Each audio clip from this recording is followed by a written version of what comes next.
Aubrey received a call from the police asking her to identify the body. The face shrouded in white cloth was already indistinct due to blood and flesh, but she recognized it at a glance. "He's my brother."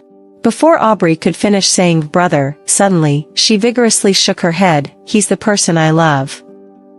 "Brother, it's Bread." 4-year-old Aubrey held up a snack bag, joyfully reporting to her brother. This was her loot from Dominic's backpack. At that time, Dominic was 9 years old and had just started attending the local Hope Elementary School. During the school's break time, they would distribute some snacks, donations from generous individuals. However, Dominic never wanted to eat them. Instead, he would stash the snacks in his backpack. Candies hidden in a pencil case, cookies sandwiched between pages, and for bread, Dominic put some thought into it, lifting his head and stuffing the bread into the inner pocket of his backpack. When the school bell rang, Dominic would shoulder his backpack and walk several miles home, also that his sister Aubrey could find snacks in the backpack. This became a game between the siblings. Whenever Aubrey lifted snacks and smiled at him, Dominic felt particularly satisfied. Having someone feel happy because of his existence made him feel fortunate, a happiness he had never felt from his parents, especially after the addition of a younger brother to the family. One night, while Dominic was in a half-asleep state, he sensed Aubrey getting out of bed alone. She probably went to the yard to relieve herself, and Dominic didn't pay much attention. However, after a while, Aubrey didn't return. Dominic, resisting sleepiness, got up and saw Aubrey standing alone in the dark, unmoving. Dominic walked over and found Aubrey gazing at their parents' room. The door was open, and their parents were undressed and moving on the bed. Dominic was shocked and quickly covered Aubrey's eyes, carrying her back to their room. "What are Mom and Dad doing?" Aubrey curiously asked as she lay in bed. Dominic didn't know how to answer, thought for a moment, and said, "They're making a little brother." "A little brother?" "Yeah, do you want a little brother?" Aubrey shook her head. "No." "Why not?" Aubrey buried her head in Dominic's embrace. "I already have a big brother." The next year, the little brother was indeed born. The neighbors and aunts said, Aubrey's family finally got a son. Aubrey disagreed, wearing a dirty dress, hands on hips like an adult. She argued with the aunts, "My family already has a son, isn't my brother enough?" The neighbors looked at her, smiling but not saying anything. After the little brother was born, Dominic's days at home became even more difficult. The baby cried, and Dominic was scolded. The baby's clothes weren't washed, and Dominic was scolded. Once, to let his brother prepare for the high school entrance exam in peace, Aubrey took the initiative to take the little brother to the yard to play. Unfortunately, she didn't watch him closely, and the little brother accidentally fell, his forehead hitting the stone steps. The wound wasn't deep, but it was dangerously close to his eye. When their parents saw this, they grabbed a broom and beat Dominic. Dominic neither dodged nor cried, he silently endured it. Aubrey couldn't bear to see it, ran over, and hugged Dominic tightly, crying, "It's not my brother's fault, it's mine. Why do you always blame my brother?" Aubrey used an egg to reduce the swelling for her brother, saying, "Mom and Dad are too biased. You're also their son, how can they treat you like this?" Dominic smiled bitterly, "Maybe because I'm not their biological child." Aubrey looked at him in shock. Although Dominic quickly made a joke to change the topic, Aubrey took it seriously. In fact, rumors had been circulating for a long time. Neighbors would smile without saying a word, and classmates often joked that she and her brother didn't look alike at all. However, her brother had been in this family since her birth. If he wasn't her parents' biological child, where did he come from?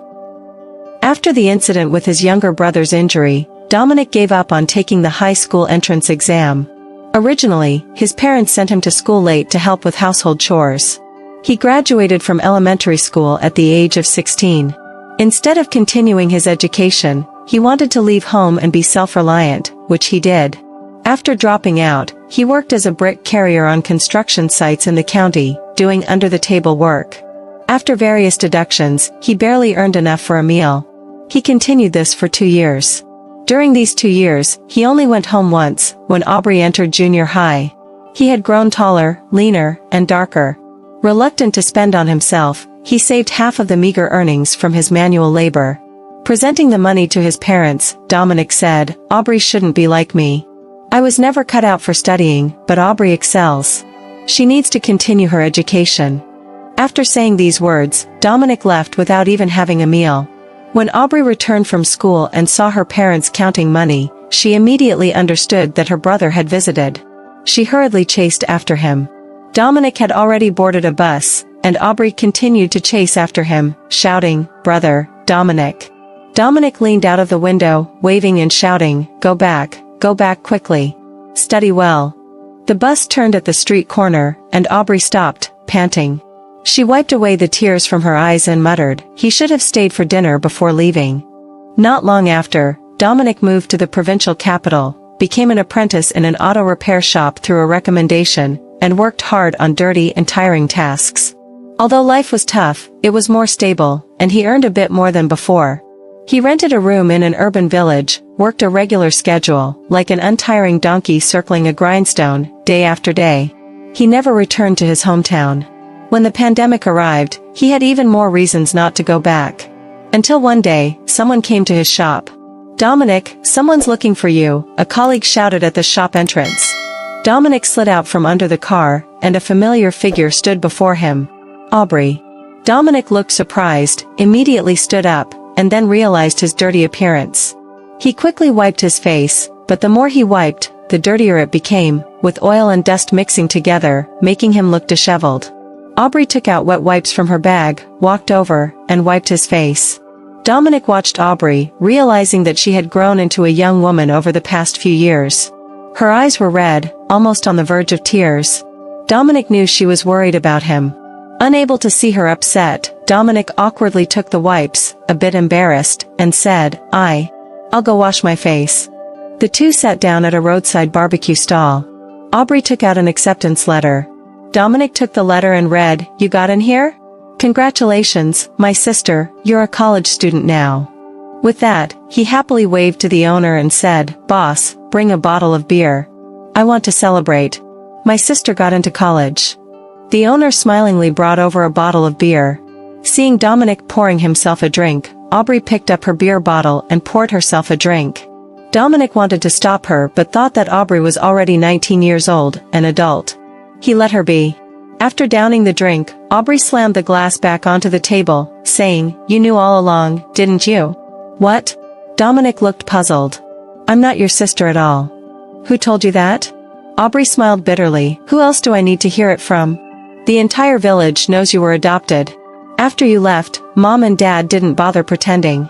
Since they already had a biological son, they weren't afraid of being ridiculed. They keep saying that adopted children can never be truly raised. Back then, you said you were joking with me, but it wasn't a joke, was it? You knew all along, right?" Dominic had little memory of his early years at the age of 4. But there was one thing he always remembered, a small him in an amusement park, waiting under a statue for his mom. A young woman walked over and said she could take him to find his mom. Then he was brought to his current home, becoming Dominic, the eldest son of Aubrey's family. Initially, he could still utter his original name, but whenever he did, his parents would take away his bowl of food and lock him in the bathroom. The bathroom was dirty and foul-smelling. After being locked in a few times, he learned to behave. Whenever someone asked who he was, he would say he was Dominic. Gradually, he forgot his original name. After leaving that home, Dominic also tried to search for his biological parents. However, apart from the vague memory of an amusement park in an unknown city and a statue where he couldn't tell if it was crying or smiling, he had no other clues. Dominic didn't want to continue discussing this topic with Aubrey. He quickly finished his drink and settled the bill. "Let's go, I'll take you back." Aubrey stood up. "Go where?" "To school." Aubrey sighed. "School has been postponed. Don't you watch the news?"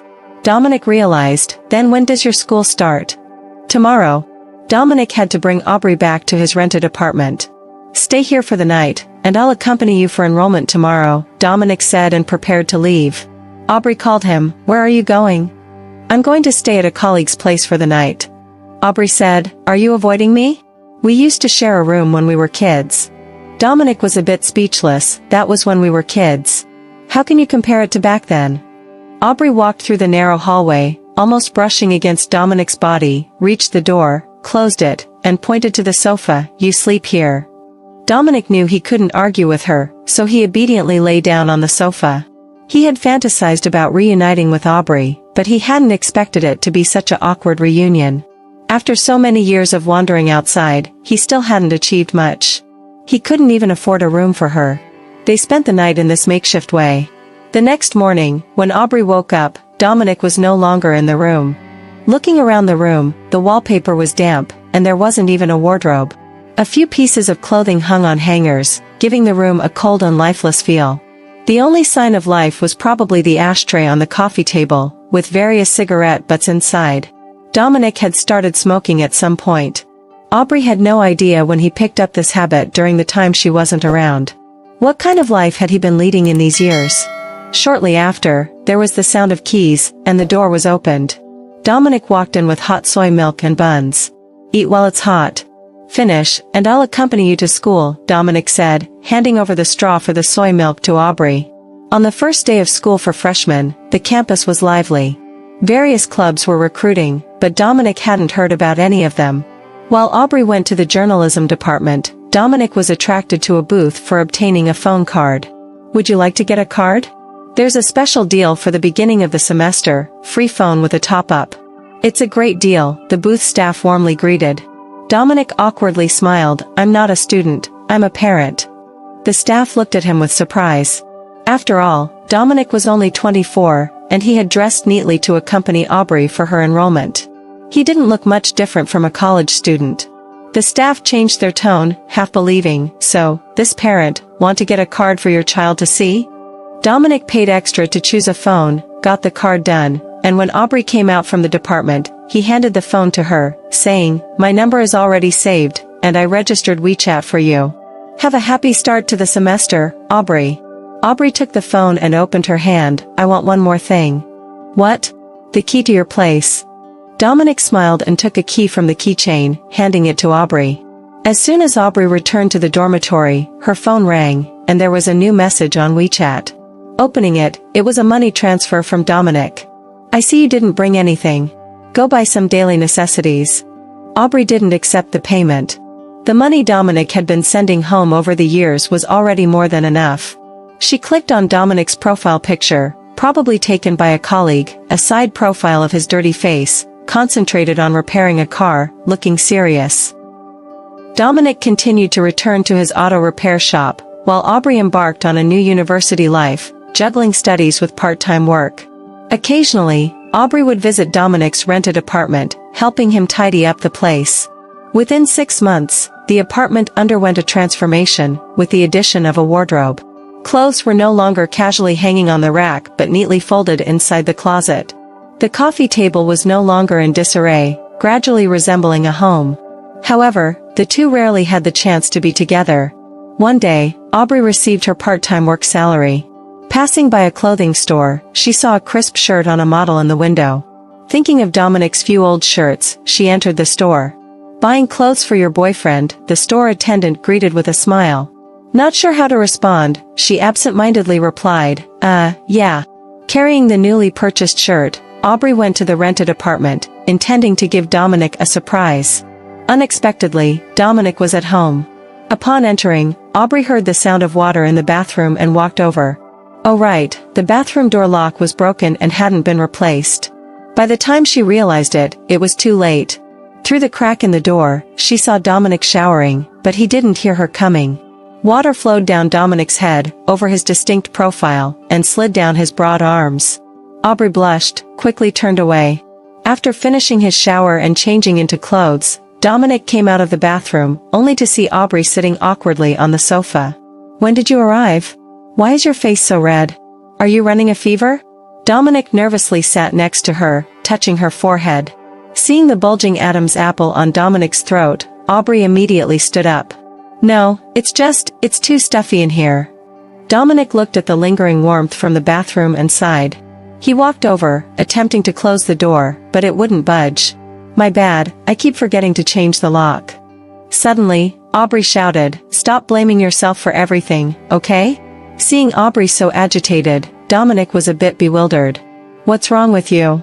Aubrey calmed her emotions, changed the subject, and took out the shirt from the shopping bag. "Brother, it's for you." Dominic was taken aback by her unpredictable mood. He timidly took the shirt, looked at the price tag, and widened his eyes. "Is it this expensive?" It must be half of your monthly salary.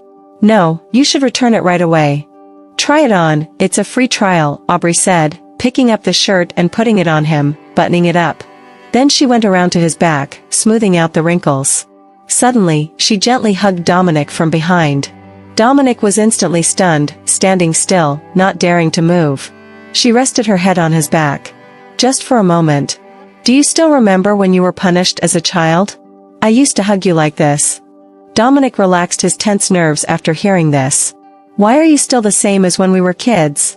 Aubrey hugged him a bit tighter. No, it's different now. I'm not your sister anymore. He patted Aubrey's hand. If you're willing, I can be your brother forever. Dominic had just finished work, taking a smoke break at the shop's entrance, when he saw Aubrey rushing towards him from a distance. Aubrey, upon spotting him, joyfully waved, and Dominic quickly extinguished his cigarette. I found a part-time job, and the salary is several times that of the work-study center, Aubrey exclaimed excitedly as she approached. I'm doing video interviews for a local internet media account. Dominic genuinely felt happy for her. That's great, Aubrey. College students are indeed on a different level, earning more than me. At some point, Aubrey stopped calling him a brother, and Dominic didn't mind. He thought she could be herself, but whenever something happened, Aubrey still habitually reported to him. Aubrey took out her phone from Dominic's pocket, operating it while proudly saying, I've linked our phones. Since I'll be busy, if you can't reach me, you can track my location. Ever since the location feature was installed, Dominic occasionally checked. Aubrey went to work. Aubrey is out for an interview. Aubrey returned to the dorm. Aubrey's life became busier and more fulfilling, and Dominic hesitated to disturb her. But every night, he could only relax and sleep after confirming Aubrey's timely return to the dorm. One day, Dominic worked overtime until the early hours. Checking his phone, it was almost 1 o'clock, and Aubrey hadn't returned to the dorm. The location showed she was in a KTV. Messages went unanswered, and calls went unanswered.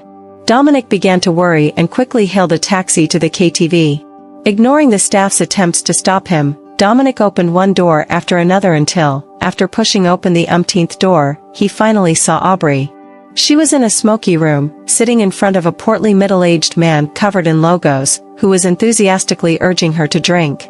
Dominic walked straight over, snatched the glass from Aubrey's hand, downed it, and then pulled her out. What are you doing? Outside the KTV, Dominic questioned. I'm working, Aubrey retorted, shaking off Dominic's hand. Dominic couldn't comprehend. You're working here? Is this your workplace? That guy is the top influencer on social media. He's my interviewee. If my interview video goes viral, I can independently manage this account. When interviewing someone, you need to show some sincerity, you know? This infuriated Dominic. So, if he asks you to drink, you drink. If he makes more demands, do you follow through? What do you mean? What do you take me for? Do you know how much money I can earn if one of my videos goes viral? Do you understand how many cars you need to fix to make that much? Aubrey retorted, turning back towards the KTV. Dominic grabbed her. I won't let you go. Aubrey looked at Dominic holding her hand, his grip only on her wrist, and her emotions were mixed. Why do you have the right to control me? Why wouldn't I? I'm your brother. Aubrey immediately stopped, and Dominic saw her shoulders shaking. She was crying. When she cried, Dominic's heart softened. He knew he had gone too far with his words. He wanted to comfort her. But Aubrey, in tears, shouted, You know, we don't have any blood relation at all. Why do you still want to be my brother? Have you ever asked me if I want to be your sister? I don't want to be. Do you understand? After saying this, Aubrey ran away crying. After that, Dominic noticed that Aubrey had unlinked their phones. It was the first time he had made a girl cry in all his years. He didn't know how to apologize. Every day, he continued his routine, working diligently from dawn to dusk, but there was an indescribable feeling in his heart. The repeated echoes in his mind were the words Aubrey said that night. He was a normal man. How could he not understand Aubrey's feelings? However, he didn't realize what had changed deep within himself. One morning, Dominic was still sleeping when he suddenly received a message. He groggily opened it and saw that it was from Aubrey. Instantly wide awake, he picked up his phone and sat up. I've taken over that account, Aubrey said. Dominic typed in the input bar, Congratulations. Deleted. Rewritten, Are you still mad at me? Deleted. Finally written, if you have late night interviews, call me. I'll accompany you. Clicked send. Clutching his phone, he anxiously waited for a few minutes. He even placed the phone in front of the mirror while brushing his teeth. Finally, Aubrey replied, okay. Dominic felt as happy as a child and almost drank mouthwash like it was water. Dominic parked the motorcycle at the coffee shop entrance, having bought a used motorcycle for the convenience of picking up Aubrey for her interviews. Each time Aubrey conducted interviews, he would quietly wait outside. The fan base of the interview video account grew, and Aubrey became a small internet celebrity. After an interview, Aubrey emerged from the coffee shop, and Dominic was about to start the motorcycle when he noticed a convertible parked in front of Aubrey. A guy inside handed Aubrey a card, and they exchanged a few words before waving goodbye. Dominic tentatively asked, who was that guy just now? What did he give you? Aubrey replied, he's a fan and a junior at my school. Dominic unconsciously sighed in relief. He gave me an invitation to the school social dance, Aubrey continued. Dominic tightened his grip on the motorcycle handle. A social dance? Like a mixer? Something like that. It's good to meet more people, it might help with future business, Aubrey explained. Is making money all you think about? Dominic asked. Of course. With more business, I can pay off my student loans sooner, Aubrey responded. The night Aubrey attended the dance, Dominic tossed and turned in bed. He searched for college social dance on his phone and found images of people holding hands and dancing, some even with arms around each other. The more he thought about it, the more uneasy he felt. Hastily getting dressed, he left the house. Outside the auditorium, Dominic sent Aubrey a message, I think I'm sick. Shortly after, he saw Aubrey, dressed in a red gown, hurriedly exiting the auditorium. Aubrey, he called out. Aubrey turned and, lifting her skirt, ran over. Aren't you sick? Why did you come here? Are you feeling unwell? Dominic saw Aubrey in front of him, wearing a beautiful gown and subtle makeup. She was no longer the little sister he remembered. I'm not sick, Dominic said. He wanted to tell her he didn't want her dancing with other guys, but he kept it to himself. I want to take you somewhere. Aubrey was confused. Now? Dominic nodded and handed her a helmet. Putting on the helmet, Aubrey asked, where to? A good place, Dominic happily replied. Crossing the Yangtze River Bridge and passing through the bridge tunnel, under the moonlight, the two dressed-up individuals silently listened to the evening breeze, carrying their own thoughts. The motorcycle stopped in front of a warehouse, and Dominic took out a key, pulling up the rolling shutter. Aubrey walked in, disbelief written on her face. Don't tell me this is your shop? Dominic nodded. Although it's not as good as downtown, it's close to the National Road. My repair shop is here. It shouldn't lack business, and the rent is much cheaper than in the city. The second floor can be fixed up for accommodation, saving on rent. By the way, come with me. Dominic led Aubrey upstairs. The third floor was a rooftop terrace. Standing there, they could see the city across the river, tall buildings, flowing traffic, neon lights reflecting on the river, enhancing the elegance of the high-rises. Turning to Aubrey, Dominic said, when I get the repair shop running and start making money, you won't have to worry about money anymore. You can do the work you love. One day, we'll have our own place in the city. Aubrey looked at him, moonlight illuminating his face, his gaze tender and profound. Although he had endured so much hardship, at this moment, he seemed like a spirited and handsome young man. Unable to resist, Aubrey leaned in and lightly kissed his cheek. Dominic stared at her in surprise, offering no response. Aubrey's heart immediately froze, colder than this winter, colder than the ice surface of a freezing winter. It made her feel both embarrassed and ashamed. I'm already 20, Dominic. Can you, please, see me as a woman? Aubrey turned to leave, disappointed. Dominic grabbed her, his hand sliding gently from her wrist to hold her hand. If one day you regret it, can I still go back to being your brother?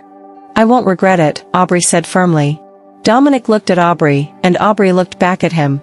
After hesitating for a few seconds, Dominic couldn't control his innermost feelings any longer. Taking 2 steps forward, he cradled Aubrey's face in his hands and kissed her. Aubrey felt his lips on hers, soft like feathers gliding over her skin. It was as if a warm stream broke through the icy surface, thawing the stiffness of an entire winter and rushing towards the spring after the snow melted. During winter break, Aubrey didn't go home and, together with Dominic, repainted the storefront inside and out. As they were reluctant to hire help, they did everything themselves. Sometimes they got so busy that they forgot the time, cooking instant noodles when hungry, and insisted on squeezing together, playfully enjoying a bowl. Dominic changed his WeChat profile picture to a smiling face captured by Aubrey. They hung a car repair sign at the storefront, standing in front of it for a long time, as if everything was starting to move in a positive direction. At that moment, Dominic truly believed that his chaotic life of the past 25 years was finally becoming history. What awaited him, or rather, him and Aubrey, was a brilliant and bright future. Suddenly, Aubrey turned to him and said, "Tonight, I want to stay here." In the bathroom on the second floor, Dominic splashed his face with cold water several times but still felt restless and agitated. His heart pounded, thump, thump, thump. Taking a deep breath and opening the door, he saw Aubrey already lying on the bed. He carefully approached and lay down beside her. Aubrey nestled into his embrace, tracing the scars on his back that he had earned from working illegally on construction sites in the past. "Did it hurt a lot back then?" Aubrey asked with concern. Dominic shook his head. "It's all in the past," he said, seemingly casual. Aubrey kissed his Adam's apple. "Dominic, I love you." In an instant, Dominic's nose tingled, his eyes teary. This was the first time in his life that someone said they loved him, and it was the first time he felt what it was like to be loved. The next day, Dominic made breakfast while Aubrey sewed a shirt. She replaced Dominic's shirt buttons with a smiling face and showed it to him. "You should be this happy every day. You look the best when you smile." Dominic responded with a shy smile. As Aubrey's phone rang again, she picked it up and saw that it was her mom calling. Aubrey put the phone down without answering. Throughout the winter break, Aubrey's parents from her hometown kept calling her. Aubrey either gave them a few perfunctory words or simply ignored the calls. Dominic asked her, "Why don't you answer?" Aubrey said, "I don't know how to face them. I hate them for taking away your original life. But if it weren't for them, maybe you and I wouldn't have had the chance to meet." Dominic comforted her, "Perhaps, this is fate. Destined for us to meet." Aubrey asked, "Do you really believe in fate? This thing called fate?" Dominic thought for a moment and said, "Fate is probably shaped by human choices." He had endured quietly for so many years and didn't want to dwell on the past. Now, with a new destiny, he chose to move forward with Aubrey. She was everything to him. On the day they returned to school, Dominic accompanied Aubrey. Like any ordinary couple, they walked hand in hand on campus, talking and laughing. However, just as they reached the dormitory building, they saw a familiar figure. "Mom!" Aubrey called out. Dominic, in panic, tried to let go, but Aubrey held on tight. When her mom saw their clasped hands, she understood everything. Approaching Aubrey, her mom angrily questioned, "Is this your reason for not coming home? Is this the boyfriend you mentioned?" Aubrey didn't back down. "Yes, this is my boyfriend." A slap echoed as her mom struck Aubrey's face. "He's your brother," her mom hysterically shouted. With this yell, many surrounding students gathered to watch and gossip, taking out their phones to record. Aubrey covered her face, defiant and aggrieved. He's not my brother. You know it better than I do." Her mom raised her hand again, but Dominic blocked it in front of him. Another slap landed on Dominic's face. When her mom raised her hand again, Dominic grabbed her arm. "Let go," her mom yelled. Dominic exerted a little force, releasing her hand. "If you want Aubrey to stay at this school, don't cause a scene here. I will explain everything to you." In the auto repair shop, Dominic poured a glass of water for Aubrey's mom. Still angry, Aubrey's mom turned her body away, refusing to look at him. Dominic remained calm, sitting down, waiting for her to speak first. "Although our family may not have treated you as well, we haven't mistreated you. Why did you come to harm my daughter?" After a stalemate, Aubrey's mom spoke. However, her words, when she finally spoke, were like a sharp knife, stabbing precisely into Dominic's chest. "Harm?" Dominic hadn't expected her to say such things. The word "mom" he was about to call out got stuck in his throat. He asked the question he had wanted to ask for so many years but never dared to, "Have you never considered me your son?"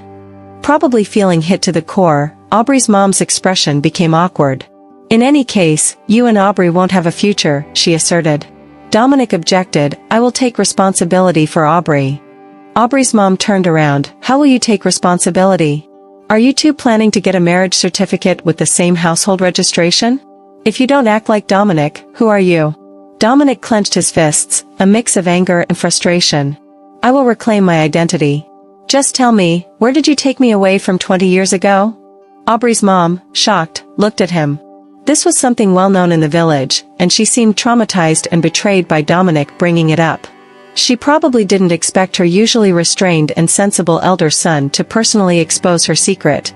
Gritting her teeth, she said, I can tell you, but until you retrieve your true identity, I won't allow you to have any involvement with Aubrey. If you can't reclaim your identity, then please continue being Aubrey's brother, or... Taking a deep breath, without a moment's hesitation, she continued, consider our whole family as if we never knew you. At that moment, Dominic finally understood why he had felt so much pain in that house all these years. It wasn't because he didn't receive love, nor was it because he harbored hatred towards them. It was because of indifference. The cold indifference of not being liked or disliked, making him never seen by anyone, except Aubrey. After Aubrey's mom left, Dominic checked his phone and saw people already discussing the argument that happened today under Aubrey's responsible video account.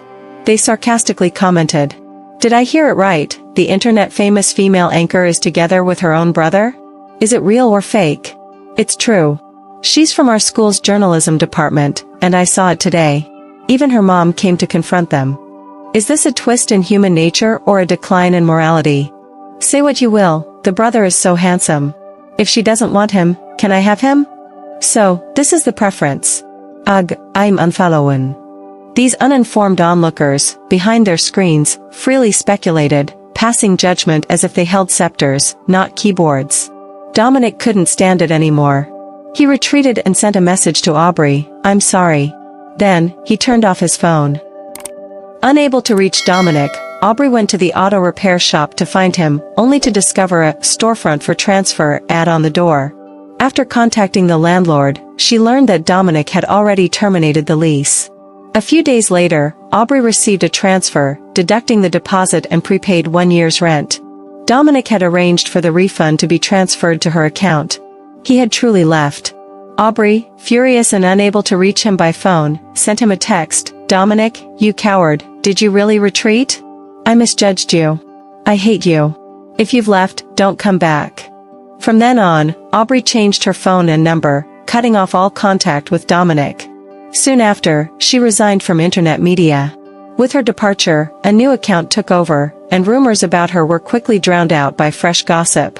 Entering her junior year, Aubrey, who had always excelled academically, smoothly passed assessments and interned at the mainstream official media, a local television station, responsible for covering social news. Living a life without chasing online traffic made her less anxious. Though tired from daily reporting, she felt content doing a job she loved and found meaningful. One day, as Aubrey was about to finish work, she heard a loud bang and immediately received a call from her supervisor. The supervisor urgently asked, Aubrey, are you near the Yangtze River Bridge? Yes, just finished covering this side of the interview. There's been a traffic accident in the tunnel under the bridge, involving a motorcycle and a truck. You're the closest, hurry over. Remember, don't focus your camera on the victims, and don't obstruct the traffic police handling the case. Yes. After hanging up, Aubrey realized that the loud noise was from a traffic accident. She quickly packed her equipment and rushed to the scene. Arriving at the scene around 10 p.m., traffic police were securing the area and diverting other vehicles. The truck had collided at the entrance of the tunnel, and the driver had managed to open the door and exit, seemingly unharmed. However, the motorcycle that had been thrown was leaving a skid mark on the ground, stretching about 10 meters. Blood stained the ground, spreading. The more Aubrey looked at the motorcycle, the more familiar it seemed. Paramedics arrived swiftly and lifted the person onto a stretcher. The person's hand dangled down, and on the shirt cuff was a smiling face. Aubrey widened her eyes in disbelief. The doctor checked the time, exactly 10:05 p.m., no signs of life. Aubrey, in a frenzy, rushed towards the caution tape, only to be stopped by on-site traffic police. She wanted to explain that she was a journalist, that she was a family member. However, she found herself unable to say anything. In the midst of unbearable pain, she let out a howl instinctively. The wailing of an animal mixed with the sounds of ambulance sirens, the horns of diverted traffic, and the murmurs of the onlookers. All these noises blended into Aubrey's ears, creating a piercing and despairing lament.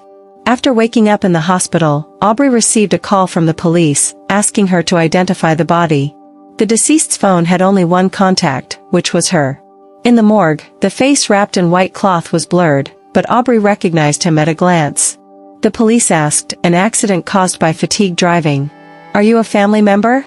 Aubrey nodded, he's my brother. Before Aubrey could finish saying brother, she suddenly shook her head vigorously, he's the one I love. After confirming the identity, the police gave Dominic's backpack to Aubrey and asked her to inform other family members. But he had no other family. In the backpack were a few pieces of clothing, a phone, and an envelope. Inside the envelope was an old photo. In the photo, a beautiful woman in work clothes stood with a little boy in front of a gate with the words, Golden Sun Amusement Park. On the back of the photo, a note from the photo studio read, Chelsea and Son. Aubrey opened Dominic's phone. In the inbox, there was a text from her 6 months ago, the last one she sent. Dominic, you coward, did you really retreat? I misjudged you. I hate you. If you've left, don't come back. Seeing that accusing text, she couldn't hold back anymore, sitting on the ground, crying bitterly. No, Dominic, those weren't the words I truly wanted to say to you. But he would never know. 200 kilometers away from the city, a large wave of passengers disembarked at the Jinyang train station. Aubrey, carrying Dominic's backpack, walked among the crowd. She came to Jinyang to find out why Dominic chose to leave and what he had experienced in the past 6 months. Outside the train station, many taxis were waiting for passengers. Aubrey randomly chose one. Master, go here, is it still open here? Aubrey handed an old photo to the driver. The driver looked at the photo, still open. This amusement park used to be lively. You know, Jinyang's most famous for old bygone, and the amusement park was built by the distillery. The driver squinted at the woman in the photo. Isn't this the uniform of our distillery? Aubrey asked eagerly, Master, do you know her? The driver focused on the photo, shook his head, don't know. In those days, almost half of the people in this town worked at the distillery. How could I know everyone? I even wanted my son to work there, but now, working shifts isn't popular anymore. Times have changed. Seeing the driver getting ready to share more, Aubrey quickly interrupted, Let's go, Master. Let's go to the distillery first. Then, she closed her eyes. Not knowing how long she slept, the driver woke Aubrey up, we've arrived. Aubrey paid and got out of the car. Aubrey inquired about a female worker named Chelsea at the distillery gate. The gatekeeper pointed to a sign, saying, non-employees are not allowed inside. Aubrey showed her TV station work ID, Master, I'm a journalist. I need to find her for something. Can you help me ask? The gatekeeper, seeing the work ID, realized it was a journalist from the city's TV station, and his attitude changed immediately, wait here, I need to make a call. Soon, Aubrey heard the gatekeeper shout, there are 3 Chelseas in the factory. One in her 20s, one in her 40s, and there's also a male named Chelsea. Journalist comrade, which Chelsea are you looking for? It definitely wasn't the Chelsea in her 20s. 40 plus, female, Chelsea, Aubrey quickly responded. The gatekeeper conveyed the message in the same words over the phone. Chelsea in her 40s took a day off today. Her son got into college, and they're having a celebration at a restaurant. Which restaurant is the celebration at? Aubrey got the address and went to the restaurant. Outside the restaurant hung a banner, Congratulations to Ma Yulong for entering the Finance and Economics University. A middle-aged woman in a festive red qipao stood outside, welcoming guests. Aubrey looked at the photo. Although the woman had aged, her facial features hadn't changed much. A young man stood beside her, presumably the protagonist of the celebration. Are you Mrs. Chelsea? Aubrey approached and greeted. Chelsea looked at her with confusion. Who are you? Dominic, you know him. As soon as Chelsea heard this, her expression changed immediately. She glanced at her son with obvious hesitation, then pulled Aubrey aside. No one invited you. Please leave. Aubrey shouted, Dominic is dead. Chelsea stopped, turned back, and asked, What did you say? Aubrey took a deep breath. I said, Dominic is dead. Chelsea's face twitched, contorted with grief. She hesitated for a moment, then grabbed Aubrey and took her to a private room. He came to see me last month, thanks to your mom telling him. In the private room, Chelsea told Aubrey. 20 years ago, the factory expanded its business and recruited many temporary workers. Your parents were among them. I got to know them at that time.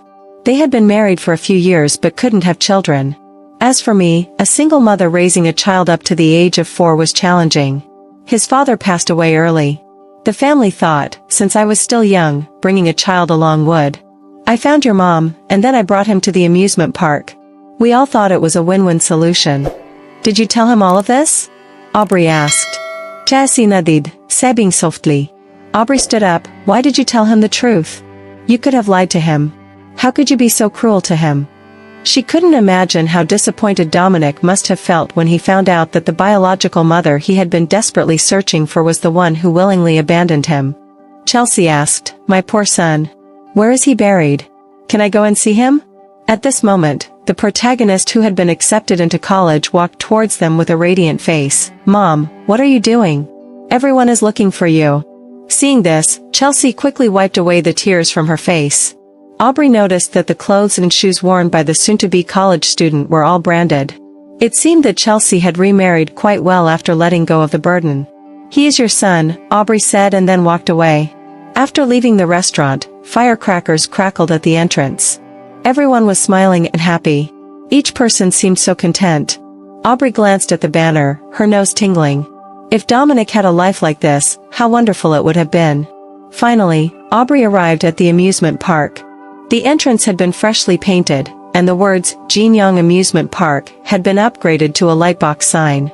Despite the renovations, the amusement park still exuded a strong sense of nostalgia. Entering the amusement park, only a few scattered children were playing. In the center of the park stood a statue that Dominic had mentioned, the clown statue, which seemed to be both laughing and crying at the same time.